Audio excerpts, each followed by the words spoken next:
Let us start today's class. आज काफ़ी interesting class है। कंपनी क्या होता है, किस टाइप का होता है, कैसा होता है, ये सब के बारे में हम लोग समझ गए भैया। हम लोग अब ये समझना है कि कंपनी बनता कैसे है और बनने के बाद कंपनी को क्या हक मिलता है, क्या ड्यूटी मिलता है। सबसे पहले कंपनी जो लोग बनाते हैं ना मिलकर, उनको कहते हैं प्रमोटर्स। प्रमोटर्स का डेफिनेशन समझना बहुत जरूरी है सेक्शन 2 सबसेक्शन 69 में। ठीक है, सबको पेज 5.18 पे आ जाओ। अभी इस टॉपिक को लेकर ना बड़ा बड़ा जो लॉयर लोग होता है वो लोग भी कंफ्यूज होता है कि प्रमोटर है क्या। ठीक है, क्योंकि प्रमोटर उतना ज्यादा हम लोग सुनते नहीं। हम लोग सब्सक्राइबर सुनते हैं, मेंबर सुनते हैं, शेयर होल्डर सुनते हैं, प्रमोटर्स नहीं सुनते। कौन होता है प्रमोटर्स? तो इसका डेफिनेशन काफी कॉम्प्लेक्स है, लेकिन नीचे देखो हम लोग का जो इंस्टीट्यूट है काफी अच्छे से लिख दिया। उसको स्टार मार्क करो।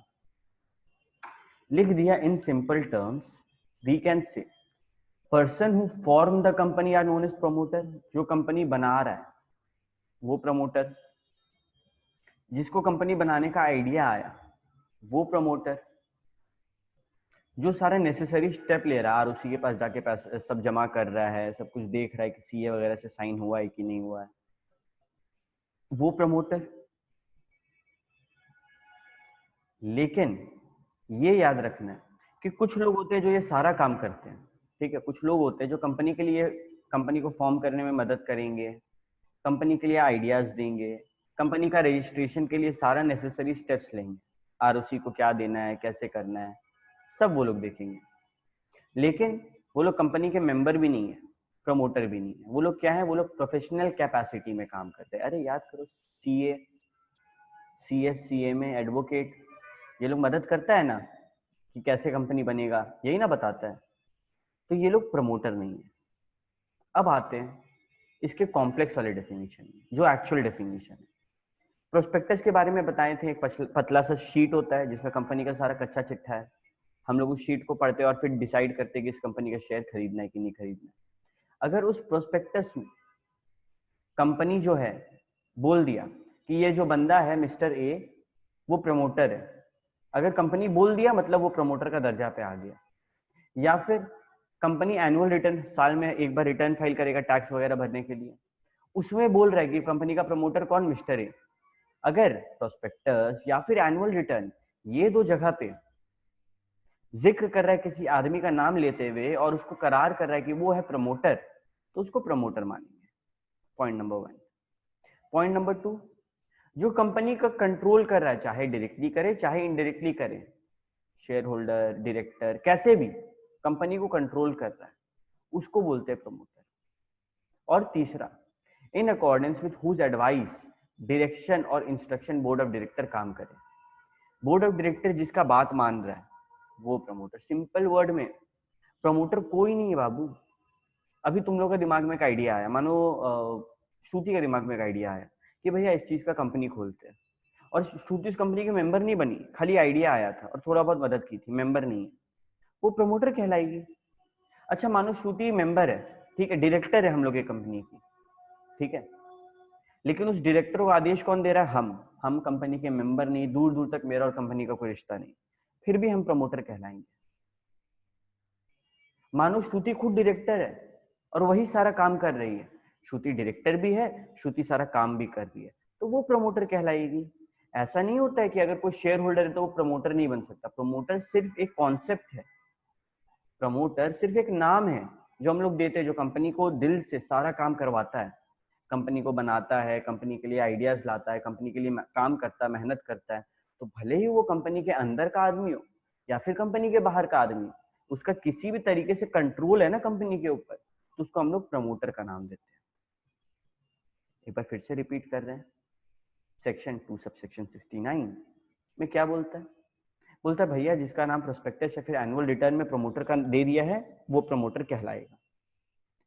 दूसरा, जिसका जो कंपनी को कंट्रोल कर रहा है, चाहे डायरेक्टली चाहे इनडायरेक्टली, वो प्रमोटर कहलाएगा। और तीसरा, जिसके एडवाइस पे, डायरेक्शन पे, इंस्ट्रक्शंस पे जो बोर्ड ऑफ डायरेक्टर है, टॉप लेवल मैनेजमेंट, वो भी उसका बात सुन के काम कर रहा है, तो जिसका बात सुना जा रहा है वो प्रमोटर कहलाएगा। ऐसा कुछ नहीं है कि कोई शेयर होल्डर है तो वो प्रमोटर नहीं बन सकता। प्रमोटर कोई दर्जा नहीं है। अंडरस्टैंड, डायरेक्टर कौन, जो सारा काम संभालता है। शेयर होल्डर कौन, जो शेयर होल्ड करता है। तो ये सब क्या, एक दर्जा है, एक पोजीशन है।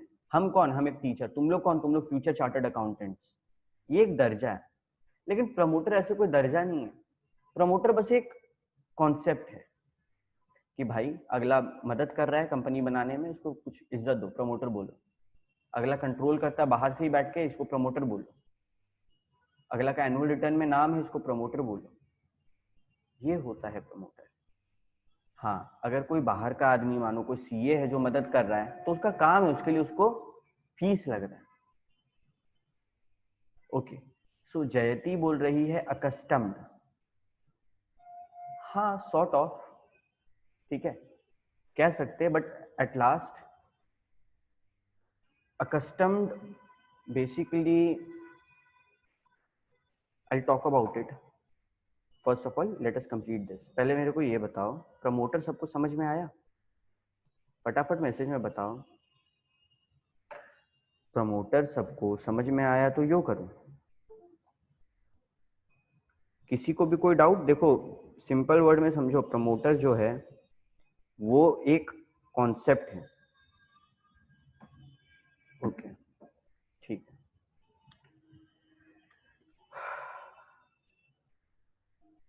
नार्डिज्म, जरूरी नहीं कि प्रमोटर कोई पैसा ले, चाहे तो ले सकता है, चाहे ना भी ले सकता है। ठीक है, प्रमोटर से रिलेटेड कोई लॉ वगैरह नहीं बनता है, वो बस एक कॉन्सेप्ट है। कंपनी बनाने में मदद कर रहा है, कंपनी का चाल चलन में मदद कर रहा है। ओके, जयती पूछी थी अकस्टम्ड का मतलब, तो अकस्टम्ड का मतलब यूजुअल। यूजुअल कंपनी के अकस्टम्ड में, मतलब कंपनी के यूजुअल काम में प्रमोटर मदद कर रहा है। ओके, तो आई थिंक प्रमोटर सबको क्लियर है। वेरी इंपॉर्टेंट कॉन्सेप्ट है, ठीक है। ओके, ठीक है, प्रमोटर तो हम लोग सीख लिए। अब ये बताओ फॉर्मेशन ऑफ कंपनी क्या होता है। कंपनी बनता है, सेक्शन 3 में बोला है कि कंपनी बनेगा। कैसा बनेगा, पब्लिक, प्राइवेट, 1%, कैसा बनेगा, ये डिपेंड करता है उसमें कितने मेंबर। अगर मिनिमम 2 मेंबर है या फिर 2 से 5 मेंबर है तो उसके पास ऑप्शन, हम प्राइवेट बने। सॉरी, अगर मेंबर्स है 7, ठीक है, तो इसके पास 2 ऑप्शन रहता है कि हम प्राइवेट बने या फिर पब्लिक बने। ठीक है, अगर 7 से नीचे मेंबर्स है, ठीक है, मानो 5 है या फिर 6 है या फिर 3 है या फिर 2 है, तो ये लोग के पास कोई ऑप्शन नहीं, ये लोग को प्राइवेट ही बनना पड़ेगा। 7 जैसे ही मेंबर्स होते हैं तो उनके पास ऑप्शन आता है कि हम प्राइवेट बने या पब्लिक। 7 से नीचे और 2 से ऊपर, 2 3 4 5 6 7, 2 3 4 5 6, यहाँ पर उनको प्राइवेट कंपनी का ही ऑप्शन मिलता है। और अगर एक बंदा और बोलता है हमको 1 मैन आर्मी बनना है, हमको अकेले कंपनी खोलना है, तो वो ओपीसी खोल सकता है। ये बोला है फॉर्मेशन सेक्शन 3 में कि भाई पब्लिक कंपनी खोलना है, मिनिमम 7 आदमी आओ। प्राइवेट कंपनी खोलना है, मिनिमम 2 आदमी आओ। ओपीसी मिनिमम मैक्सिमम तुम एक ही आदमी हो सकता है। ये कॉन्सेप्ट है फॉर्मेशन ऑफ कंपनी। ओके, अब आते हैं इनकॉर्पोरेशन ऑफ कंपनी। एक सेकंड रुकना, ये खोलने दो। देखो, इनकॉर्पोरेशन मतलब एक कंपनी का जन्म कैसे होता है। सबसे पहला स्टेप, तुम लोग के पास कॉपी है तो तुम लोग बना सकते हो साथ साथ, ठीक है। Step 1, ROC, registrar of companies, ROC, इनको हम लोग कुछ डॉक्यूमेंट्स देंगे। आरओसी को कुछ डॉक्यूमेंट्स देंगे। सबसे पहले मोआ प्लस ओआ, एमओए प्लस एओए। एमओए मतलब memorandum of association. Simple word में इसमें लिखा रहता है कुछ कॉन्सेप्ट, जैसे कि कंपनी का नाम क्या है, कंपनी कहाँ पे है, कंपनी क्या काम करता है, कंपनी का कैपिटल कैसा है, limited, unlimited, limited by share, guarantee क्या है, कंपनी का नाम, नॉमिनीज कौन है, ये सब चीज का इसमें नॉलेज रहता है। और आर्टिकल्स में लॉ वगैरह क्या लगेगा कंपनी पे, ये रहता है। तो मोआ हम लोग खुद बनाते हैं। हम लोग देखो, मोआ का एक शॉर्टकट बता रहे हैं, नसॉल कैन, मतलब सी के जगह, सी को हम ए बोलते हैं, ठीक है, समझो इसका मतलब। एन फॉर नेम, कंपनी का नाम रहेगा मेमोरेंडम में। कंपनी किस जगह पे है, सिचुएशन, वो रहेगा। कंपनी क्या करता है, ऑब्जेक्ट, वो रहेगा। कंपनी का लाइबिलिटी कैसा है, लिमिटेड बाय शेयर, गारंटी कैसा है, वो रहेगा। कंपनी का कैपिटल कैसा है, वो रहेगा। कंपनी का अगर 1% कंपनी है तो नॉमिनी कौन है, वो रहेगा। और कंपनी के सब्सक्राइबर्स कौन है, कौन कौन जो मुआ हुआ है उसको पहली पहली बार साइन कर, ये सब मेमोरेंडम में डिटेल रहता है। आर्टिकल में तुम्हारे पास ना अलग अलग टेबल होते हैं, टेबल FGHIJ ऐसे करके कुछ अलग अलग होते हैं, और हर टेबल का ना अलग रूल्स एंड रेगुलेशन है, और तुमको उसमें से कोई एक टेबल दिया जाएगा कि भाई तुमको ये टेबल मिलता है।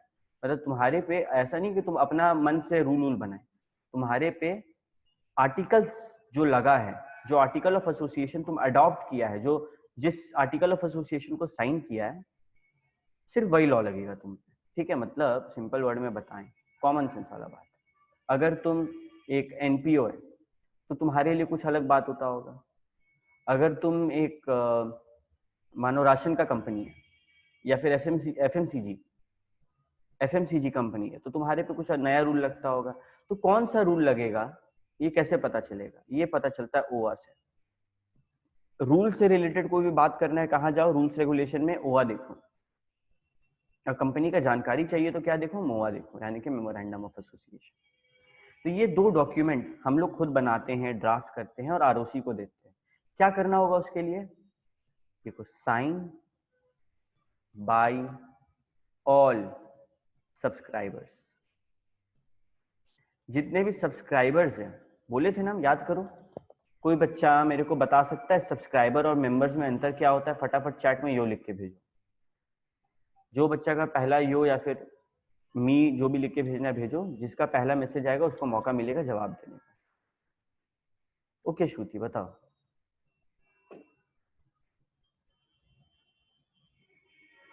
तो कंपनी का जो सबसे फर्स्ट शेयर, जो सबसे पहला जो शेयर खरीदता है वो सब्सक्राइबर होता है। मतलब जो कंपनी में नया नया एकदम फ्रेश कंपनी है उसमें आया है ना। Yes sir. हाँ, तो जब कंपनी बनता है तो कुछ लोग बोलता है कि हम इस कंपनी का मेंबर बनेंगे, तो जो पहली पहली बार मेंबर बनता है ना, उसको बोलते हैं सब्सक्राइबर्स। तो मोआ और ओआ को जो पहली पहली बार साइन कर रहा है वो सब्सक्राइबर कहलाते हैं। मेंबर भी हैं, सब्सक्राइबर है, लेकिन वो पहली पहली बार आए हैं, ठीक है। तो सबसे पहले मोआ और ओआ को साइन करवाते हैं सारे सब्सक्राइबर्स। और क्या डॉक्यूमेंट देते हैं, देते हैं हम लोग डिक्लेरेशन। क्या देते हैं, डिक्लेरेशन। कौन, एक CA या फिर CS या फिर CMA या फिर एडवोकेट, किसी से भी हम लोग साइन करवाएंगे। क्या करवाएंगे साइन में, कि भाई तुम साइन करो और डिक्लेयर करो, बताओ सरकार को, ROC को, कि मेरा जो कंपनी बन रहा है वो as per law and regulation है, तुम ये चीज चेक कर लिया। मतलब जब तुम CA बनोगे तो तुम्हारे पास क्लाइंट आएंगे, बोलेंगे हमको कंपनी बनाना है, तो तुम कहानी सुनाने लगो, कंपनी ऐसे बनता है, कंपनी ऐसा होता है। वो बोलेगा सुन, हम भी किए हैं, CA फाउंडेशन हम भी दिए, वो सब हमको पता है, हमको डिक्लेरेशन चाहिए। तो तुमको एक साइन करना होगा और वो साइन का तुमको पैसा देगा। साइन करने से पहले तुमको चेक करना होगा कि सारा रूल्स एंड रेगुलेशंस कंप्लीटेड है कि नहीं। अगर मानो तुम साइन किया और कल को कुछ घपला निकलता तो तुमको भी सजा मिलेगा, ऐसा माना जाएगा कि उस सजा में तुम भी शामिल हो, ठीक है। तो CA में कौन, जो इंगेज है फॉर्मेशन ऑफ कंपनी में, तुम लोग इंगेज्ड होते हो। अच्छा, खाली यही लोग का साइन लगता है क्या, नहीं। कंपनी का कोई डायरेक्टर होगा जो सबसे टॉप मोस्ट पोजीशन पे, चलो डायरेक्टर नहीं है, मैनेजर होगा, सेक्रेटरी होगा, कोई ना कोई तो होगा। तो यही हुआ कि यार कोई ना कोई तो है, उनसे साइन करवाओ। यहाँ पे डिक्लेरेशन में 2 जन साइन करता है, या तो CA में एडवोकेट, इनमें से कोई एक जन करेगा, प्लस डायरेक्टर, मैनेजर, सेक्रेटरी, इनमें से कोई एक जन साइन करेगा। और अगला बोल देगा कि यहाँ पे जो जो चीज हम लोग दे रहे हैं मोआ रोआ में ऊपर में, वो सारा बेस्ट है एज पर आर नॉलेज एंड बिलीफ। मतलब वो जो नॉलेज ऊपर जो दिए हैं डेटा आप लोग को, वो मेरे हिसाब से सब कुछ एकदम ठीक है। यहाँ पे काम खत्म नहीं होता है। अभी तुमको डिक्लेरेशन इन मोआ देना होगा, जो हम लोग मोआ देते हैं ऊपर, मेमोरेंडम ऑफ एसोसिएशन ऊपर देते हैं, उसमें भी डिक्लेयर करेगा कौन, सब्सक्राइबर कौन, आई हैव ऑलरेडी डिफाइंड। और कौन, फर्स्ट डायरेक्टर्स, जो पहली बार कंपनी का डायरेक्टर बन रहे हैं, वो लोग मेमोरेंडम को साइन करेंगे। मेमोरेंडम को कौन कौन साइन करता है, मेमोरेंडम को 2 जन साइन करता है, पहला जितना सब्सक्राइबर्स है वो लोग, और दूसरा जो नया डायरेक्टर्स है, पहली बार जो लोग बन रहा है वो लोग साइन करता है मोआ को कि भाई मोआ में जो भी डाटा है वो सारा सच है। एक तो सीए बोला कि हाँ हम चेक कर लिए सारा सच है, दूसरा डायरेक्टर बोला कि हम चेक कर लिए सारा सच है, और तीसरा सब्सक्राइबर और फर्स्ट डायरेक्टर बोला कि हम चेक कर लिए सब सच है। तो इसके बाद जब कुछ गलत निकलेगा तो सबके ऊपर पनिशमेंट लगेगा। ठीक है, ओके। यहाँ पे गेम खत्म होगा भैया? नहीं। कंपनी कहाँ मतलब कंपनी का एक एड्रेस होगा, एक एड्रेस, वो एड्रेस दो। ठीक है, अभी याद करो ये एड्रेस है ना, रजिस्टर्ड ऑफिस नहीं है। रजिस्टर्ड ऑफिस मतलब तुम सरकार को बोल रहे हैं कि यहाँ पे मेरा ऑफिस है, हेड ऑफिस है, देखा जाए कुछ भी दिक्कत होगा यहाँ आइएगा। लेकिन रजिस्टर्ड ऑफिस तुमको कब मिलेगा, जब तुम सरकार से आग्रह करेगा कि हमको इनकॉर्पोरेट कराइए। तो एक एड्रेस देते कि भाई ये जो ऑफिस है, यहाँ पे आपको कोई भी कम्युनिकेशन करना हो, मेरे से बात करना हो, लेटर वगैरह भेजना हो, ये एड्रेस पे भेज देना। और क्या देता है, और क्या चीज का डॉक्यूमेंट देता है, particulars of every subscribers, particulars of every subscribers, जितने भी सब्सक्राइबर्स हैं उनका पर्टिकुलर्स बोले तो उनका नाम, उनका सरनेम, उनका फैमिली नेम, सारा डिटेल, वो कहाँ रहते हैं, किस देश के हैं, पैन कार्ड वगैरह सब कुछ देते हैं सब्सक्राइबर का। कल को कुछ होगा तो सब्सक्राइबर्स को पकड़ेंगे ना, पहली बार कंपनी कौन बनाया था, यही लोग तो बनाया था। और खाली सब्सक्राइबर का नहीं, कंसेंट ऑफ डायरेक्टर का भी पर्टिकुलर लेता है, मतलब डायरेक्टर का भी नाम, सरनेम, DIN यानी कि डायरेक्टर आइडेंटिफिकेशन नंबर, ये सब डायरेक्टर का भी लेगा। लेकिन उससे लेगा सबसे पहले कंसेंट, कि ओए डायरेक्टर तुम कहीं किसी का दबाव में आके तो यहाँ पे ये पोस्ट नहीं ना ले रहा है। वो बोलेगा ना ना, हम अपनी मर्जी से आ रहे हैं और हम कोई घपला नहीं किया, हम कंपनीज एक्ट के तहत एकदम सही है, सच्चा आदमी है, फ्रॉड वगैरह करने के लिए ये कंपनी नहीं बना रहे। वहां पे ये क्या करता है, डिक्लेयर कर देता है, बता देता है। ठीक है, ये सारा चीज हम लोग ROC को देते हैं, A to Z। इसके बाद क्या होता है, स्टेप 2, ये तो पहला स्टेप था। अब आओ step number 2, issue of COI, certificate of incorporation. हम लोग का क्या, बर्थ सर्टिफिकेट लिख दो, बर्थ सर्टिफिकेट। तुम जन्म लिया, तुम्हारा जन्म कब हुआ, कहाँ हुआ, कैसे हुआ, सब लिखा रहेगा। और जब तक ये नहीं मिल रहा है तुम तब तक कंपनी कहलाने लायक नहीं है। जिस दिन ये मिलेगा उस दिन से तुम असल में एक कंपनी बन जाओगे। Step number 3, CIN।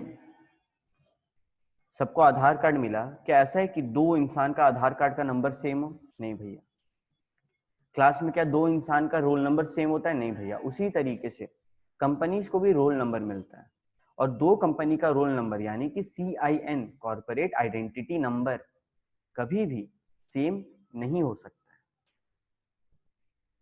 फिर से पहले हम लोग कुछ डाटा दिया ROC को, ROC अपना टाइम लेगा, ROC सब चेक करेगा, और फिर ROC देगा COI, सर्टिफिकेट ऑफ इनकॉर्पोरेशन, जो हम लोग का बर्थ सर्टिफिकेट है। हम लोग का जन्म हो गया, हम लोग को मिलेगा एक CIN यानी कि कॉर्पोरेट आइडेंटिटी नंबर। फिर हम लोग को एज पर लॉ मेंटेन करना होगा, maintain all document and information till dissolution. यहाँ पे जितना भी हम लोग ऊपर दिए थे ना, मोआ, OA, सब्सक्राइबर से साइन कराकर, CA से साइन कराकर, ये सब जब तक हम लोग डिसॉल्व नहीं हो जाते, बंद नहीं हो जाते, तब तक आपको अपने ऑफिस में रखना होगा। ये पहले ही सरकार बोलती है। तो ये टोटल 4 स्टेप है, ठीक है। पहला आरओसी को सामान दो, आरओसी चेक करेगा, तुमको अपना बर्थ सर्टिफिकेट यानी कि सीओआई देगा, फिर तुमको मिलेगा सीआईएन यानी कि तुम्हारा रोल नंबर। और ये कब सारा जो डॉक्यूमेंट दिए और सब कुछ जो मिला ये कब तक रखना है, जब तक तुम बंद ना हो जाओ। देखो बुक से देखते एक बार। Filling of the document and information with registrar. कुछ डॉक्यूमेंट का बात किया, क्या मोआ ओआ लिख दो, मोआ ओआ signed by all the subscribers. उसके बाद declaration bye a person who is engage in formation, यहां लिख दो सीए, सीएस, सीएमए, एडवोकेट। ये लोग से क्या लेगा, साइन लेगा। क्या चीज के लिए, डिक्लेरेशन के लिए कि भाई सब कुछ सही है। और किससे साइन लेगा, डायरेक्टर, मैनेजर या फिर कंपनी सेक्रेटरी, जो कंपनी का सेक्रेटरी है उससे। किस लिए कि एक्ट में जो जो रिक्वायरमेंट था, जो जो रूल था, जो जो जरूरत था, सबसे हम मीट कर रहे हैं। फिर declaration from each subscriber to the memorandum, जो मेमोरेंडम का सब्सक्राइबर है उससे डिक्लेरेशन लेगा। And from person named as first director. सब हम लोग वहां पे लिखे हैं नोट्स में अपना, क्या डिक्लेरेशन ले रहा है। ये जो फर्स्ट डायरेक्टर हम लोग लिखवाए थे, देखो यहाँ पे ये स्टेप में, ठीक है, ये स्टेप में, ये वाला स्टेप में, declaration in MoA by subscribers and first director, ठीक है। क्या बोलता है यहाँ पे ही, एक सेकेंड,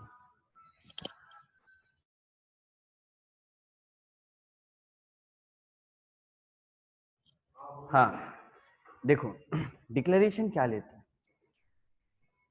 डिक्लेरेशन लेता है डायरेक्टर और सब्सक्राइबर से कि भाई तुम लोग ये चीज बता दो सरकार को कि तुम कोई भी ऐसा कर्म कांड नहीं किया है कंपनी बनाने में, कंपनी को फॉर्म करने में, कंपनी के मैनेजमेंट में, जिसके कारण तुमको फ्रॉड या फिर जेल हो। आई एम रिपीटिंग, क्या डिक्लेरेशन देता है कि भाई तुम ये बता रहा साइन करके कि तुम कंपनी बनाने में, कंपनी का एडवर्टीजमेंट में, मैनेजमेंट में कोई भी फ्रॉड नहीं किया है। He is not convicted of any offence, वो कुछ गलत नहीं किया है in connection with the promotion, formation और मैनेजमेंट ऑफ एनी कंपनी, किसी भी कंपनी को बनाने में। दूसरा बात, he has not been found guilty of any fraud or misfeasance or of any breach of duty to any company under this act or any previous company law during the last 5 years. पहले में तो बोला कि हम company act के तहत किसी भी कंपनी को बनाने में कोई घपला नहीं किया, पॉइंट नंबर 1। पॉइंट नंबर 2, हमको आज तक कोर्ट जो है वो गिल्टी नहीं ठहराया, गुनहगार नहीं ठहराया किसी भी फ्रॉड को लेकर, किसी भी मिसफिशंस, वही फ्रॉड को लेकर, या फिर कोई बदमाशी को लेकर, या फिर कोई breach of duty to any company, किसी कंपनी के खिलाफ, किसी कंपनी के प्रति मेरा कोई कर्तव्य था हम नहीं निभाए, उसके लिए पिछले 5 साल में हमको कोई भी सजा नहीं सुनाया गया है।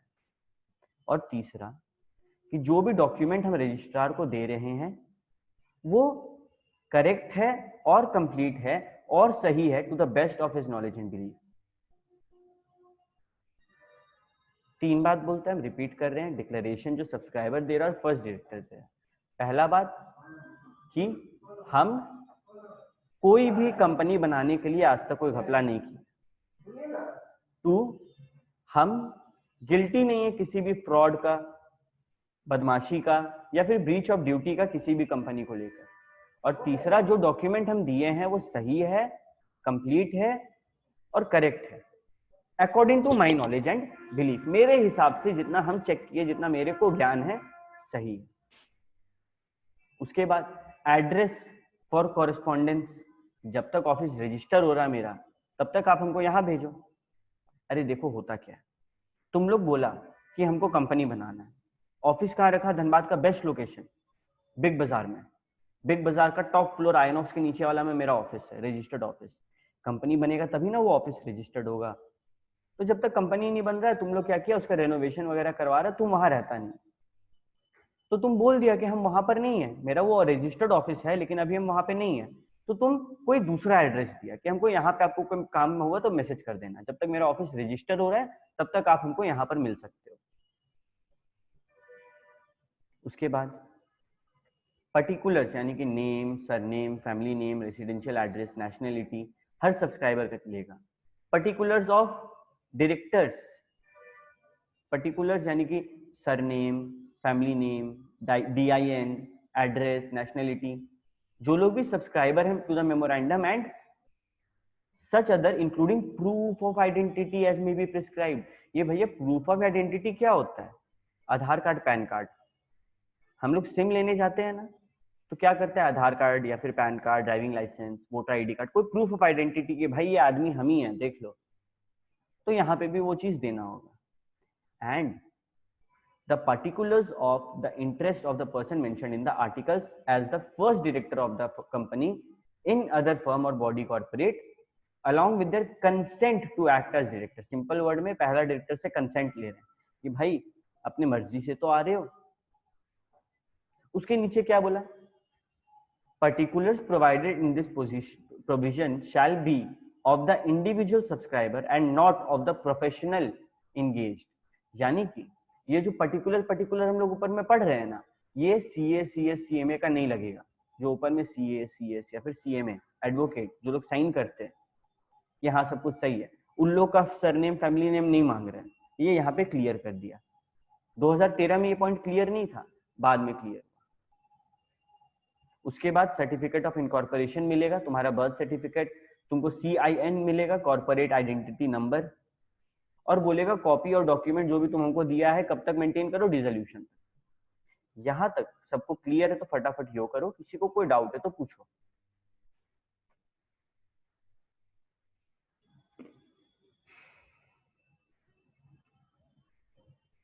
इंपॉर्टेंट पॉइंट है, इससे क्वेश्चंस आते हैं, बहुत बार आए हैं। सबका पार्टिसिपेशन चाहिए मेरे को। अभी भी बहुत जन का मैसेज नहीं आ रहा है।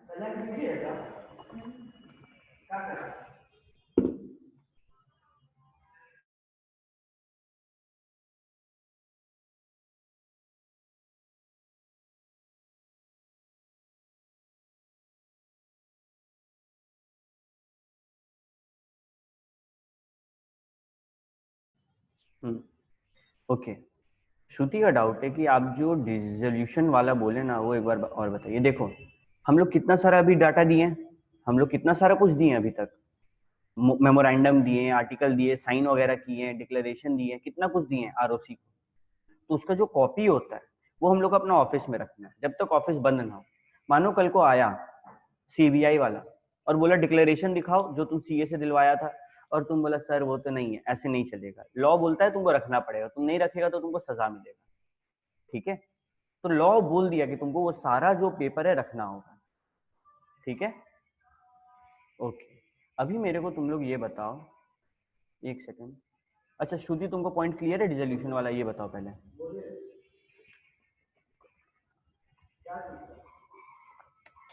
हाँ भैया, मतलब उसको रखना पड़ता है। हाँ एकदम रखना होगा। हम लोग जब हम लोग के पास क्लाइंट आएगा तो हम लोग बोल देंगे कि ये जितना भी चीज आप भेज रहे हो ना, इसका जेरोक्स करके अपने पास रखना है जब तक कंपनी बंद नहीं हो। ठीक है, और कोई कुछ बोलना चाह रहा है क्या? किसी का म्यूट तो है। ओके, अरमान, राहुल, तुम लोगों को समझ में आया?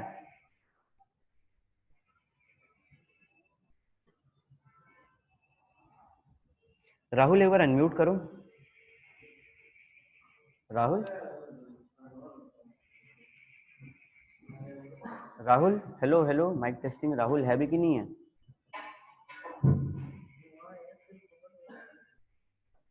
हाँ राहुल, तुम कहाँ हो? ओके, तो आई डोंट नो कि इसका इशू क्या है। राहुल अनम्यूट नहीं कर रहा, ना ही मैसेज में आ रहा है, तो इसको वेटिंग रूम में डाल दें। इसको कोई इशू होगा फिर ये कॉल करेगा। ठीक है, और सबको बोल रहे हैं, हम जब बोलते हैं ना कि मैसेज करो तो मैसेज करना है, तभी हमको पता चलेगा तुम लोग अटेंटिव है। अभी जैसे राहुल, वो यहाँ पे है नहीं, वो अटेंशन दे नहीं रहा है, वो रिकॉर्डिंग पे या फिर कुछ भी लगा के छोड़ के चल गया, तो that is not permissible. Okay, अब हम लोग आगे बढ़ते हैं। पॉइंट नंबर 5, सबको पेज नंबर 5.19 पे आ जाओ।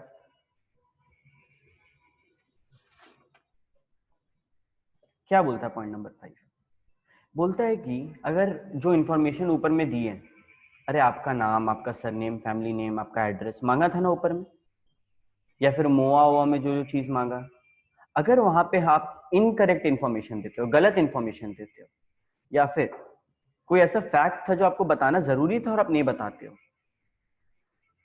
या तो आप गलत इंफॉर्मेशन दे रहे हो या फिर कोई मटेरियल फैक्ट को सरप्रेस कर रहे हो, कोई जरूरी बात को छुपा रहे हो, तो आप पे सजा होगा, आपको सजा होगा। कौन सा सेक्शन के तहत? सेक्शन 447। सेक्शन 447 क्या बोलता है? फटाफट मी लिख के भेजो जो बता सकता है। लास्ट क्लास बताए थे, उम्मीद कर रहे हैं एक बच्चा तो आगे आए।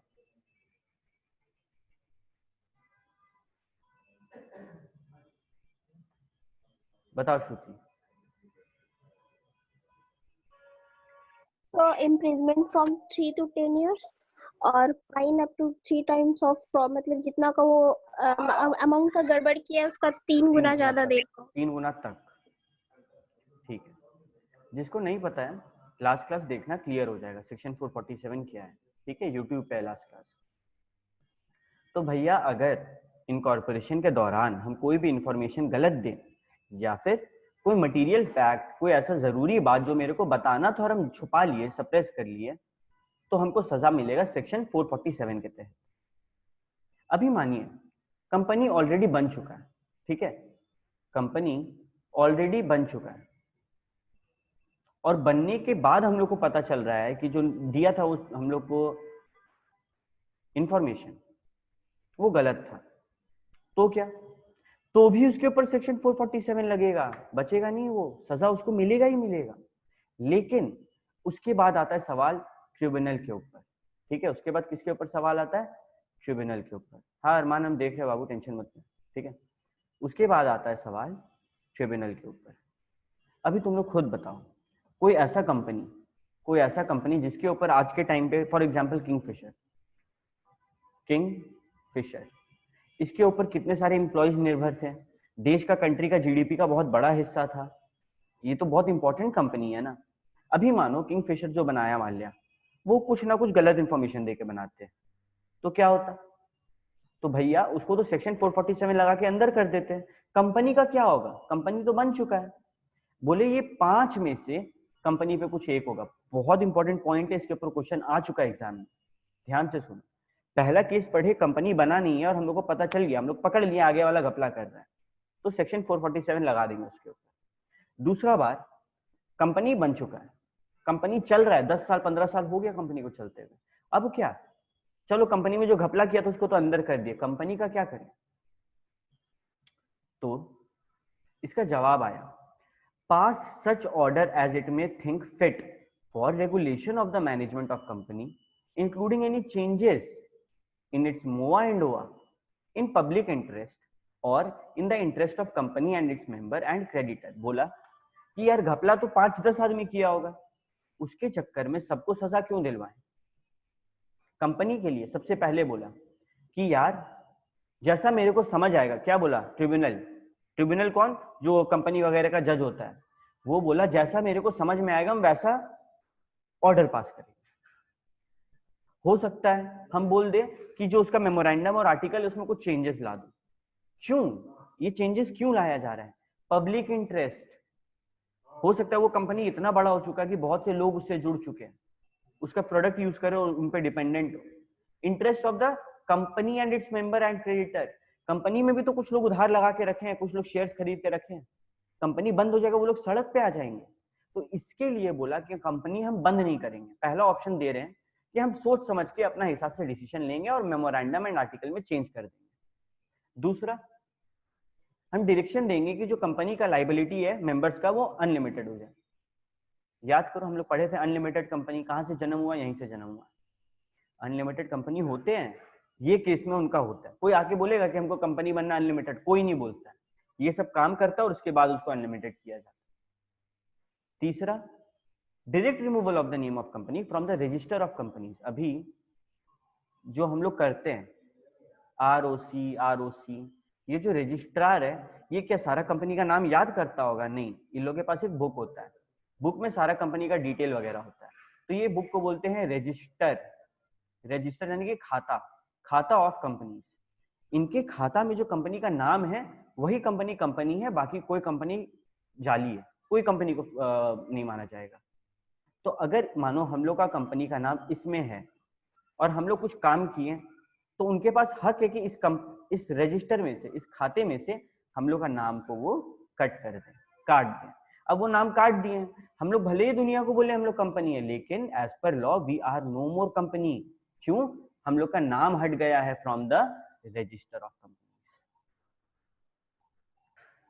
चौथा, pass an order of winding up of the company. ये काफी कम होता है कि कंपनी को बंद करवा दो, ठीक है, ये काफी कम होता है। कोई पुराने कंपनी को तो जल्दी वाइंड अप किया भी नहीं जाता है, नया नया कंपनी बना तुरंत पकड़ाया तो वाइंड अप हो गया, अलग बात। And the last, pass such other order as it may deem fit. यानी कि कोई और ऑर्डर भी वो पास कर सकता है। इन चार के अलावा ये लाइन क्यों घुसाया? ताकि फ्यूचर में कुछ नया लाना हो तो हम फिर से पार्लियामेंट में जाके पास नहीं करवाएंगे उस बिल को, हम फटाक से एक अमेंडमेंट ला देंगे। इस लाइन के कारण अब सरकार अमेंडमेंट ला सकता है जो चाहे वो। आगे भी एक बात बोल रहा है इसमें, provided that before making any order. ये 5 में से कोई भी एक डिसीजन लेने से पहले 2 बात का ध्यान रखना है कि आगे वाला कंपनी को एक मौका मिले, रीजनेबल अपॉर्चुनिटी मिले कि उसका बात हम सुन लें। और दूसरा, tribunal shall take into consideration the transaction enter into by company. Tribunal देखेगा कि कंपनी कैसा कैसा ट्रांजैक्शन में है। मानो कंपनी करोड़ों का ट्रांजैक्शन करके रखा है तो उसको कोई भी ऑर्डर देने से पहले वो ट्रांजैक्शन देखना होगा। मानो कंपनी जो ट्रिब्यूनल था, जो जज था, वो देखा नहीं कि ट्रांजैक्शन कैसा कैसा किया कंपनी और वो बंद कर दिया, तो उसके कारण अल्टीमेटली हम लोग का कंट्री का नुकसान होने लगे। इसीलिए सबसे पहले उनको बुलाएंगे कटघरे में और उनसे बात करेंगे कि भाई क्या है, अपना साइड सुनाओ। और दूसरा कि क्या क्या ट्रांजैक्शन किया, उनका बुक्स ऑफ अकाउंट्स देखेंगे। अगर ऐसा कंपनी है जिसका बहुत सारा मटेरियल ट्रांजैक्शन है, इंपॉर्टेंट ट्रांजैक्शन है, तो उसको बंद कभी नहीं करेगा, ठीक है। Okay, Shruti is asking sir register से रिमूव करेगा तो वो डुप्लीकेट कंपनी हो जाएगा तो क्या होगा? मतलब श्रुति एक बार अनम्यूट करके पूछो। सर रजिस्टर से रिमूव कर देंगे तो फिर वो तो कंपनी रहेगा नहीं, एग्जिस्ट नहीं करेगा।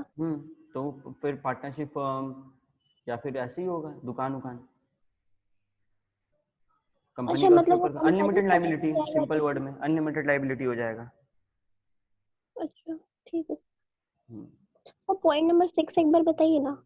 Point number 6, company already incorporated, company बन चुका है और उसके बाद पकड़ा रहा है, तो जो लोग उसमें घपला किया था उन पे लगेगा सेक्शन 447। किस पे? जो घपला किया। और कंपनी का क्या, वो पॉइंट नंबर 7 में बताया। I am giving 2 minutes to all of you, सबको टाइम लो, 6 और 7 पढ़ो और कोई डाउट है तो पूछो। पहले का टाइम में क्या होता था, हर चीज के लिए अलग फॉर्म, कम से कम 50 के आसपास फॉर्म हो जाता था। एक कंपनी बनाना है, 50 फॉर्म भरो, बड़ा मेहनत का काम था। अब क्या किया, सारा फॉर्म को एक में लाके कर दिया स्पाइस, SPICE। फुल फॉर्म क्या है? Simplified proforma for incorporating company electronically. यानी कि ऑनलाइन जाओ, आसानी से ये एक फॉर्म भरो जिसमें सारा डिटेल मांगेगा और तुम्हारा कंपनी बन जाएगा, सिंपल। तो what is spice? Spice is simplified performa for incorporating companies electronically, which makes it easier for the members or for the subscribers to incorporate their company. अभी कंपनी इनकॉर्पोरेट इतना कहानी सुने आपसे, आप ये बताइए ना इसका फायदा क्या है, इफेक्ट क्या है रजिस्ट्रेशन का? ये जो रजिस्टर के नाम में जा रहा है हम लोग का, रजिस्टर ऑफ कंपनीज में रजिस्ट्रार को इतना कुछ भेज रहे, इसका फायदा क्या है, क्यों करें हम ये सब? तो आओ बात करते हैं। अकॉर्डिंग टू सेक्शन 9, जिस दिन रजिस्ट्रेशन का इफेक्ट कहाँ है, सेक्शन 9 में बोलता है जिस दिन आप इनकॉर्पोरेट हो रहे हो उस दिन से लेकर आप कंपनी के मेंबर हो जाते हो, जो शेयर होल्डर्स हैं, और आपका कंपनी और आप अलग हो जाते हो। उसके ऊपर हम लोग पहले क्लास में अच्छे से बात किए थे। अभी वो जो कंपनी है वो अपने नाम पे सब कुछ कर सकता है, अपने नाम पे एसेट ले सकता है, अपने नाम पे लाइबिलिटी इनकर कर सकता है।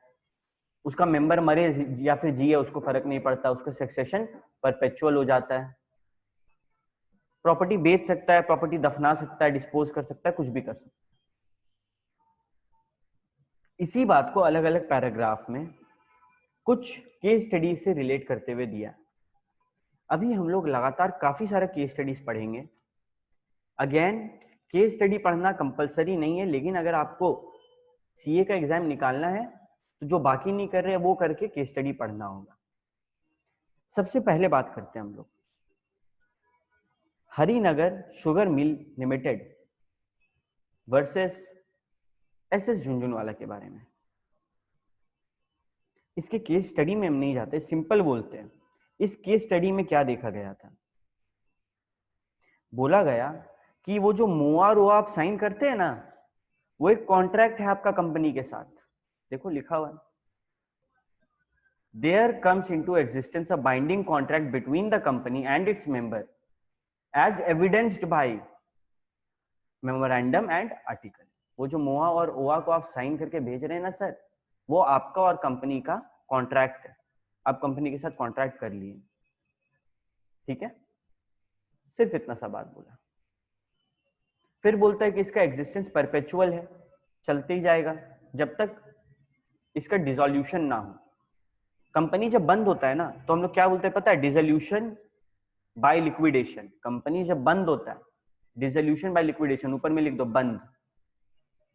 Company is created by law. Company का जन्म कैसे होता है, मातृ सदन में होता है? नहीं, लॉ के तहत होता है। तो कंपनी का जब जन्म होता है तब भी लॉ के तहत होगा, और जब उसका मौत होगा तब भी लॉ के तहत होगा। कंपनी जब जन्म लेता है तो हम लोग बोलते हैं कंपनी इनकॉर्पोरेट हुआ, और कंपनी का जब मौत होता है तो हम लोग बोलते हैं कंपनी डिसॉल्व हुआ। कैसे? बाय लिक्विडेशन, या फिर struck out of the register. Liquidation क्या होता है, प्रॉपर प्रोसेस होगा, लोग आएंगे, आपका एसेट को देखेंगे कितना का, लाइबिलिटी को देखेंगे, वगैरह वगैरह, लंबा प्रोसेस है। स्ट्रक आउट ऑफ रजिस्टर, जो रजिस्टर है, जो खाता है जिसमें कंपनी का नाम होता है, उससे नाम निकाल देगा। दो तरीके से होता है। उसके बाद क्या बोलता है, share holder who by shares, जो शेयर खरीद रहा है ना, तुम लोग जो कंपनी का शेयर खरीदते हो, तो क्या ऐसा है कि कंपनी का शेयर खरीदे, अचानक से मानो हम खरीदे जियो का शेयर, तो हम गए और जो जियो का हेड ऑफिस था वहां में घुसे और हम अंबानी जी का सीट पे जाके बैठ गए? ऐसा होता है क्या? नहीं। ऐसा क्यों नहीं होता है? हम चाहे तो बैठ सकते हैं ना, अरे वो ऑफिस तो जियो का है, अंबानी जी का नहीं है। जब हम ऑफिस का बैलेंस शीट देखेंगे तो उसमें बिल्डिंग का नाम है और कंपनी का हम मेंबर है, हम शेयर होल्डर है, हम तो जाके बैठ सकते हैं अंबानी जी का सीट में। तो क्या बोलता है कि आप जब शेयर खरीदते हो तो कंपनी का किसी भी प्रॉपर्टी में, किसी भी एसेट पे आपका कोई हक नहीं। कल को कंपनी बंद हो रहा होगा तब जाके नहीं बोलेंगे ये कंप्यूटर मेरे को दे दो। ये बात अच्छा से बोल दी। लेकिन कुछ केसेस में रिट पिटीशन फाइल करके किया जा सकता है। अभी रिट पिटीशन क्या होता है, मानो रांची हाईकोर्ट कुछ बोला, ठीक है, और फिर हम लोग सुप्रीम कोर्ट गए, तो सुप्रीम कोर्ट को दूसरा डिसीजन देगा, और फिर सुप्रीम कोर्ट जो है रिट पिटीशन नीचे वाला कोर्ट को ऑर्डर दे देगा। रिट मतलब होता है ऑर्डर। तो सुप्रीम कोर्ट रांची हाईकोर्ट को ऑर्डर दे देगा कि यार तुम्हारा जो था ना वो इसके ऊपर वैलिड नहीं होगा, इसके ऊपर हम जो डिसीजन दिए वो वैलिड होगा। इसका डिटेल में नहीं जाते हैं, सीएस का बच्चा लोग इसके ऊपर एक चैप्टर है, तो बड़ा चीज है, छोटा चीज नहीं है। For the time being Harinagar sugar mills limited versus SS Jhunjhunwala से हम लोग ये सीखते हैं कि जब कोई शेयर होल्डर, यहाँ पे झुंझुनवाला जी हरिनगर शुगर मिल्स का कंपनी का शेयर खरीदे थे, और शेयर खरीदने के बाद बोलते हैं ये कंपनी का जो एसेट है उसमें मेरा हक है, नहीं है, वो कंपनी का है, वो आपका नहीं है। ये लॉ में बता दिया गया। ये कैसे हुआ? ये रजिस्ट्रेशन के कारण हुआ। दूसरा क्या बोलता है,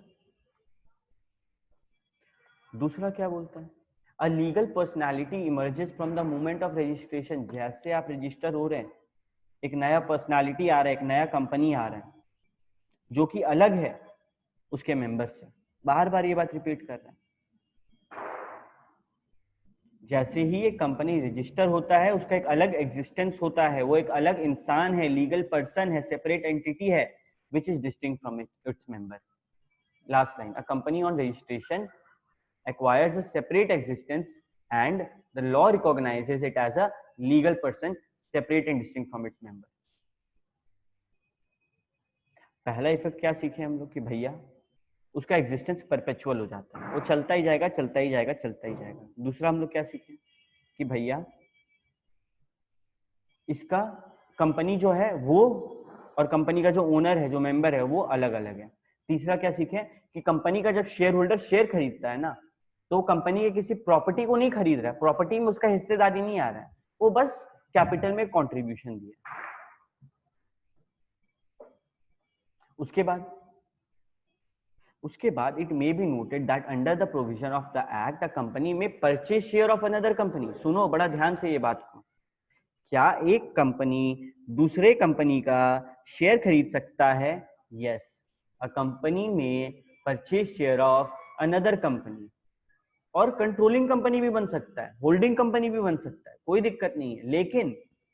लेकिन मानो, दिमाग लगाते एक छोटा सा बात करते, ठीक है, तुम लोगों को समझाते हैं कि हम लोग मानो है RSC प्राइवेट लिमिटेड, और एक नया कोचिंग सेंटर खुला धनबाद में ABC प्राइवेट लिमिटेड।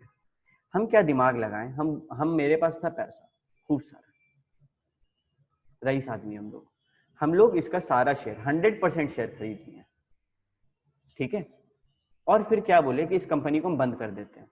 जब भी आप किसी कंपनी को इस नजरिए से कंट्रोल करो, इस एम से, इस गोल से कंट्रोल करो कि हम इसको खरीदेंगे और इसको बंद कर देंगे, नहीं चलेगा भाई, नॉट अलाउड, लिख दिया लॉ में। देखो, मेयरली सिर्फ इसीलिए क्योंकि because a company purchases all share of another company, it will not serve as a means of putting an end to the corporate character of another company। ये नहीं कि आप उसको खरीद लेते, आप उसको बंद कर दें, नहीं देगा, लॉ बंद करने देगा ही नहीं। कहां हुआ था ये? Spencer and company limited versus CWT Madras. Okay, समझ? कोई डाउट है बाबू? पूछ। भैया सारा खरीद के उसका शेयर मर्ज भी नहीं कर सकते क्या? मर्ज कर सकते हैं, मर्ज अलग हुआ। मानो हम खरीदे सिर्फ इस एम से कि मेरा झरिया में जो वो कंपनी था ABC प्राइवेट लिमिटेड, उसको बंद कर, कॉम्पिटिटर है इसलिए, ये अलाउ नहीं करता। ठीक है। अगला paragraph, as has been stated above, the law recognises such a company as a juristic person separate and distinct from its member. वही बात को रिपीट कर रहा है कि कंपनी और उनके मेंबर अलग है। हाँ, अमेलगमेट हो सकता है, अमेलगमेशन में कोई दिक्कत नहीं। खरीद के बंद करना गलत बात है, सिर्फ इससे कि उसका धंधा बंद हो जाए, ये नहीं कर सकते आप। The mere fact that the entire share capital has been contributed by the central government and all its shares are held by the President of India and other officers of central government does not make any difference in the position of registered companies, and it does not make a company an agent either of the President or central government। क्या बोल रहा है? Heavy Electrical Union versus State of Bihar। क्या हुआ था? एक heavy electrical करके company था, बिहार का जो है गवर्नमेंट उसको होल्ड करता था, और गलत हो रहा था उसका यूनियन के साथ, उसका लेबर को पैसा नहीं मिल रहा, बोनस नहीं मिल रहा, तो काफी दुखी था वो लोग, केस किया बिहार पे, स्टेट गवर्नमेंट पे। तो ये आया कि भाई आप सरकार हो तो क्या आप कुछ भी करोगे? कंपनी अलग है, मेंबर्स अलग है, तो कंपनी का लॉ के हिसाब से आपको चलना है, भले ही आप प्रेसिडेंट ऑफ इंडिया क्यों ना। इंडिया में प्रेसिडेंट से बड़ा पोस्ट किसी का नहीं। Central government, Modi ji, state government, ये लोग से बड़ा कौन है? कोई नहीं है। कॉन्स्टिट्यूशन बोल रहा है ये बात, तो देश का संविधान बोल रहा है। लेकिन यहाँ पे भी ये लोग को भी हक नहीं है कि ये लोग कंपनी के साथ गलत कर सके, कंपनी और अपने आप को एक जैसा समझे, ये यहाँ पे बोल। फिर ये जो मेमोरेंडम और आर्टिकल का कहानी आप सुनाए भैया, ये क्या बोलता है? बोलता है as per section 10 of companies act 2013 where the memorandum and article have been registered shall bind the company and the members thereof to the same extent as if they respectively had been signed by the company and by each member and an agreement to observe all the provision of the memorandum and of the article. Simple word में memorandum or article क्या करता है? Section 10 में बोला कि इसको जैसे ही आप साइन करोगे आपका कंपनी के साथ कॉन्ट्रैक्ट हो जाएगा कि भाई इसमें जो इंफॉर्मेशन है वो सही है और कंपनी का सुख दुख अब मेरा सुख दुख, कंपनी के साथ हम चलेंगे, उसका साथ देंगे, हम एक नहीं है, कंपनी अलग है, हम अलग है। ये मेमोरेंडम आर्टिकल को साइन करते तो होता है। अगर मेंबर कंपनी को पैसा दे रहा है तो वो कंपनी के लिए क्या है पता है? लोन है, उधार है, कंपनी को वापस करना होगा। ये फायदा होता है मेमोरेंडम और आर्टिकल का कि आप कंपनी को जो कैपिटल दे रहे थे वो बर्बाद नहीं गया, आपको कंपनी वापस देगा और सूद समेत इंटरेस्ट के साथ वापस देगा, टेंशन मत लो। सेक्शन 10 में बोल दिया। आई am giving all of you 2 minutes, 2 minute low, ये सेक्शन पूरा पढ़ो, समझ आए तो यो मैसेज करना और कोई डाउट है तो पूछो।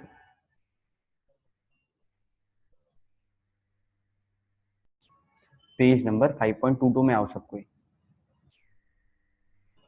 छोटा सा सेक्शन है, कंप्लीट करते हैं। शेयर्स क्या होता पता है भैया? पता है। शेयर्स को डिफाइन किया गया है, हाँ, सेक्शन 2 सबसेक्शन 84 में। क्या बोलता है? Share means a share in the share capital. Share capital का एक हिस्सा जिसमें स्टॉक भी इंक्लूडेड है। मतलब क्या होता है ना, कभी कभी शेयर कैपिटल का बड़ा बड़ा लॉट बन जाता है, ठीक है, 5-5 लाख का शेयर्स एक साथ बिक रहा है, तो उसको स्टॉक को बोलते हैं। तो स्टॉक हो, शेयर कैपिटल का हिस्सा किसी भी प्रकार से आपको मिल रहा है तो वो क्या है? शेयर, मार्केट में जो शेयर है उसी का बात हो रहा है, ठीक है, ओके। अभी क्या बोलता है? A share represent such proportion of interest of shareholder as the amount paid up there on bears to the total capital payable to the company. Share मतलब आपका कंपनी में इंटरेस्ट है, ठीक है, आपका कंपनी में इंटरेस्ट है, कितना? जितना पेड अप कैपिटल है आपका, जितना आप दे चुके हो कंपनी को, उतना आपका इंटरेस्ट है। It is a measure of the interest in the company's asset to which a person holding a share is entitled. कल को कंपनी जब डिसॉल्व होगा और आपको कैपिटल मिलने का पारी आएगा, मानिए कि उन लोगों के पास कैश नहीं बचा, तो एसेट बिकेगा, एसेट बिकेगा ना उस कंपनी का, आपको पैसा तो मिलेगा वापस। तो एसेट बिक रहा है, क्रेडिटर डिवेंचर होल्डर सबको दे दिए, फिर भी पैसा बचा, तो कितना मिलेगा? जितना आप शेयर होल्ड करते हैं आपको उस लेवल पे मिलेगा, उस प्रपोर्शन में मिलेगा, उस तरीके से मिलेगा, ठीक है। अंडरलाइन कर दो last line. It is a measure of the interest in the company's asset to which a person holding a share is entitled. जब कंपनी बंद होगा तब का बात हो रहा है, ये नहीं कि आप चल गए मानी जी को ऑफिस में जाके बैठ गए और चेयर पे चिल कर रहे हैं, नहीं, अभी आपका हक नहीं, कंपनी बंद होगा, पैसा मिलने का होगा तब आना, अभी जाओ घर में बैठो। तो share is an interest in the company.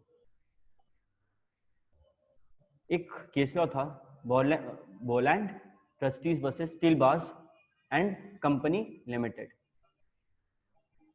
क्या बोलता है? A share is not a sum of money but it is an interest measured by sum of money and made up of various rights contained in the contract, including the right to a sum of money of a more or less amount. क्या बोल रहा है? Share holders law के नजर में सिर्फ और सिर्फ पैसा दिए और कंपनी में उनका कुछ हक है, लेकिन at the same time law ही बोलता है कि तुमको हम कुछ राइट एंड ऑब्लिगेशन दे रहे हैं। ये मत सोचो कि सिर्फ तुम पैसा दिया और तुमको ज्यादा या फिर कम पैसा मिलेगा, नहीं, तुम्हारे पास हक है वोट करने का। एक शेयर होल्डर के पास हक क्या चीज का होता है? वोट करने का, ठीक है। तुमको कंपनी से लॉयल रहना चाहिए, कंपनी वोट देने के लिए बुलाए तो सही के लिए वोट देना है। यहाँ पे ये बोल रहा है कि interest in the company, company को सही के लिए वोट देना है। देखो अंडरलाइन करो, that a share holder has not only contractual right against the company but also certain other right which accrue to him according to the provisions. क्या share immovable है या फिर मूवेबल है? शेयर आर मूवेबल प्रॉपर्टी, वो एक जगह से दूसरा जगह जा सकता है, अपने से नहीं, बेचा बेची कर सकते उसको। Shares shall be numbered, her share का अपना नंबर होता है, सेक्शन 45 में ये बात बोला कि हर शेयर का नंबर होना जरूरी है। लेकिन कुछ लोग होते हैं ना बेनिफिशियल इंटरेस्ट, कि शेयर होल्ड कर रहे हैं, मतलब उसमें जो डिविडेंड आएगा सिर्फ वो मिलेगा, अगला से बाकी को और कोई टेंशन नहीं होना चाहिए, उसका नंबर नहीं होगा। बेनिफिशियल इंटरेस्ट का नंबर होना जरूरी नहीं है, शेयर्स का नंबर होना जरूरी है, लेकिन जो सिर्फ डिविडेंड खा रहा है बैठ के, उस शेयर का नंबर होना जरूरी नहीं है। अभी शेयर कैपिटल कितने टाइप के होते हैं भैया, ये तो हम लोग 1000 बार पढ़ चुके हैं। Equity share capital, preference share capital. Equity share capital कितने के होते हैं? With uniform voting right, with differential voting right. ये तुम लोग नहीं पढ़ा होगा। इक्विटी क्या होता है, प्रेफरेंस क्या होता है। आई डोंट थिंक कि मेरे को किसी भी बच्चा को पढ़ाने का जरूरत है, सबको पता है। लेकिन ये यूनिफॉर्म वोटिंग राइट और ये डिफरेंशियल वोटिंग राइट क्या होता है, इसके लिए आओ एग्जाम्पल जो नीचे उसमें उसको कर दो मार्क स्टार। क्या बोलता है देखो, it is to be noted that Tata Motors in 2008 equity share निकाले था Tata Motors with differential voting right, जिसका नाम रखा गया ए। ठीक है, ए इक्विटी शेयर्स बोलते थे, नॉर्मल इक्विटी शेयर नहीं है वो, ए इक्विटी शेयर है, उसका नाम था ए। इसमें क्या हुआ, हर 10 ए इक्विटी शेयर होल्ड जो करने लगेगा, मानो तुम्हारे पास 20 इक्विटी शेयर है, ए इक्विटी शेयर मतलब उस इक्विटी शेयर का नाम है, तब जाके तुमको एक वोटिंग राइट मिलेगा, लेकिन परसेंटेज ज्यादा मिलेगा। मतलब सिंपल वर्ड में डिफरेंशियल वोटिंग राइट मतलब वोटिंग तुमको कम मिल रहा है लेकिन डिविडेंड तुमको ज्यादा मिल रहा है। अगर तुम ये वाला शेयर खरीद रहा है, 2 शेयर आता है, एक आता है कि सबको समान वोटिंग राइट मिलेगा, एक आता है हम तुमको वोटिंग का जो हक है वो कम देंगे लेकिन तुमको हम डिविडेंड ज्यादा देंगे। तो अभी क्या हुआ, बाकी लोग अगर 10 शेयर ओन करते हैं तो वो लोग का वोट भी उस लेवल से देखा जाएगा, लेकिन अगर ये 500 भी करने लगेगा ना तो इसका हम लोग कैसे देखेंगे, 50 शेयर के मुताबिक। अगर इसको हम डायग्राम बना के दिखाएं, देखो ये है टाटा, टाटा 2 शेयर, पहले नॉर्मल शेयर था ₹10 पर शेयर, नॉर्मल अभी तक जो सीखते हैं। फिर आया डिफरेंशियल, डिफरेंशियल में क्या बोला, बोला कि तुम आओ तुम शेयर खरीदो, लेकिन जब तुम 10 शेयर खरीदेगा तब तुमको एक वोट देने देंगे। जब तुम 10 शेयर खरीदेगा तब तुम मानेंगे कि हाँ तुम एक शेयर होल्डर है। अगर तुम 20 शेयर खरीदता है तो क्या तुम 2 वोट देगा? नहीं, वो नहीं बोल रहे। अगर तुम ये समझ रहे कि 20 share is equal to 2 vote, नहीं। अभी जब ये 20 शेयर खरीदा तो इसको ज्यादा हक मिलेगा, ज्यादा हक, ज्यादा इज्जत मिलेगा। ठीक है, समझ में आ रहा है? नॉर्मली क्या होता, नॉर्मली मानो अगर टोटल शेयर है 100, ठीक है, 100 शेयर टोटल है कंपनी के पास, नॉर्मल सीन में देखो, ठीक है, और उसमें से हम जो है अकेले 55 शेयर ओन करते हैं, तो हमको तो ये लोग भगवान मानेगा। जब कंपनी जाएंगे तो सब पैर छुएगा मेरा, ऐसे लाल दरी बिछा के हमको अंदर बुलाएगा, इतना इज्जत मिलेगा। लेकिन अगर यही डिफरेंशियल होता और ये वाला फॉर्मूला लगता कि 10 share is equal to 1 vote, तो मेरे को मात्र और मात्र 5 शेयर का हक मिलता है, यानी कि मेरे को कोई इज्जत नहीं मिल रहा है, लेकिन एट द सेम टाइम इज्जत घटा तो पैसा ज्यादा दे रहा है, डिविडेंड दे रहा है। क्या ये पॉइंट क्लियर है सबको? फटाफट यो करो, किसी को कोई डाउट है पूछो, रिपीट करेंगे, अलग तरीके से समझाएंगे।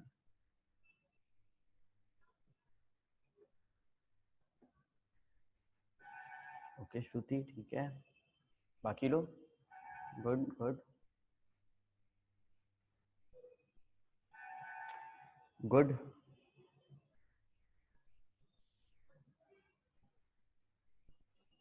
ठीक है, शायद कुछ लोग बाकी हैं, उनका जवाब आ भी नहीं रहा है, तो कोई बात नहीं।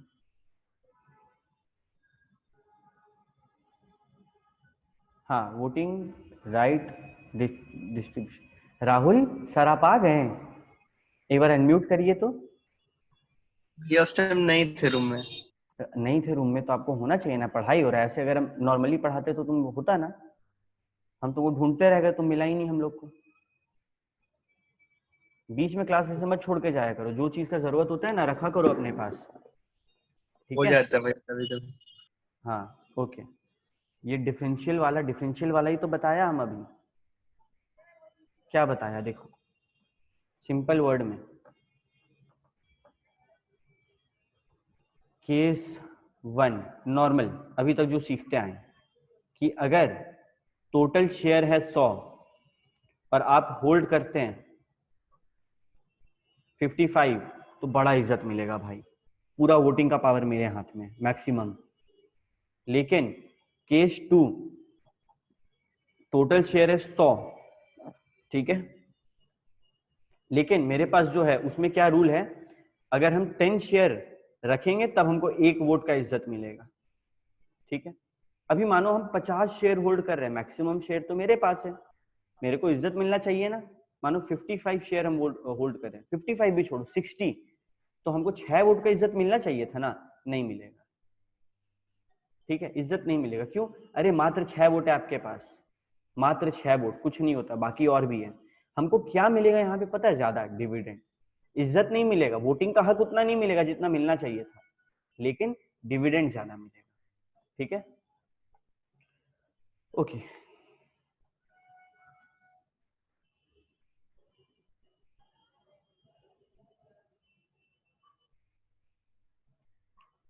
एक बार अनम्यूट कर राहुल, कैसे पूछ रहा है, पूछ फिर से।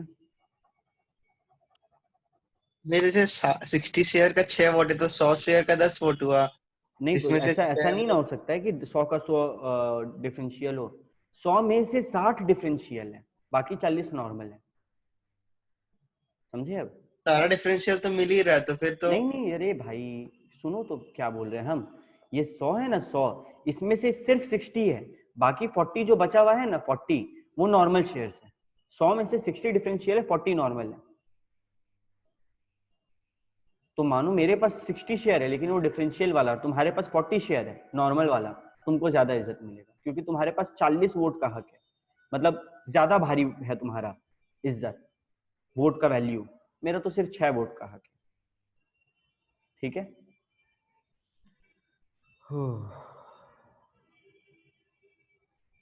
ओके, तो clear, DVR differential voting right इसी को बोलते हैं, डिफरेंशियल वोटिंग राइट वाला शेयर, इंपॉर्टेंट कॉन्सेप्ट है ये।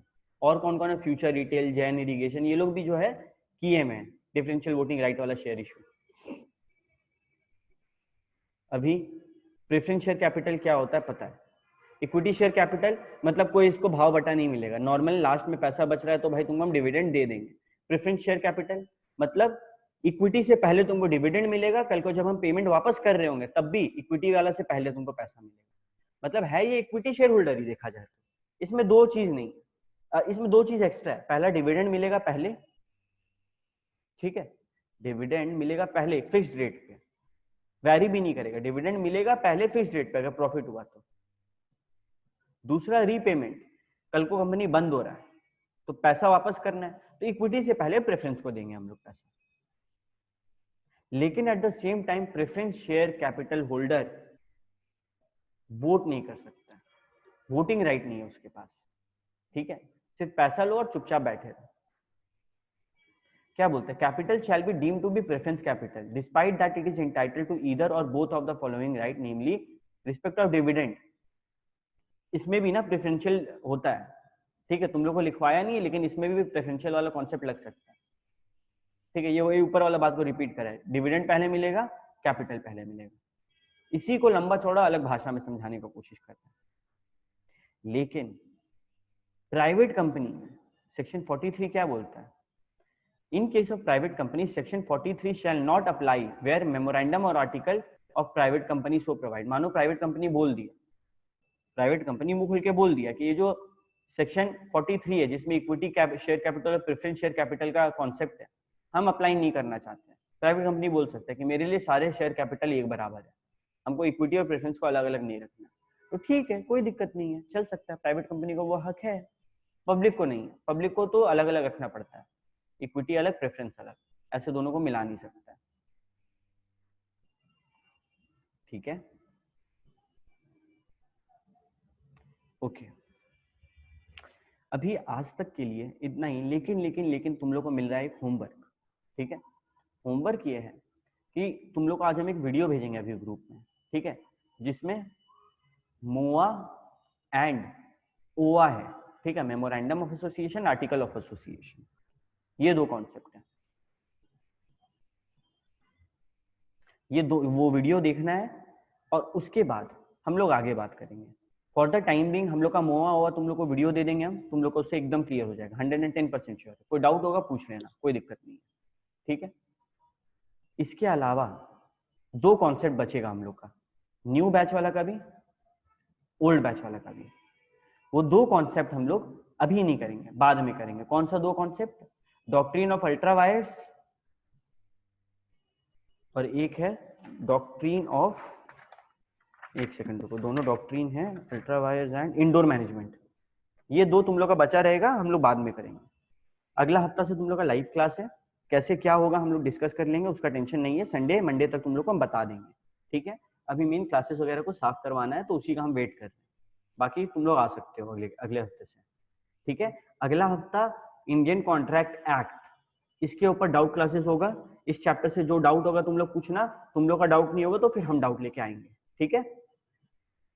सो सबको टाटा बाय बाय, फटाफट मैसेज कर दो मेरे को ताकि हम समझे कि तुम लोग का आज का क्लास क्लियर था। Okay bye.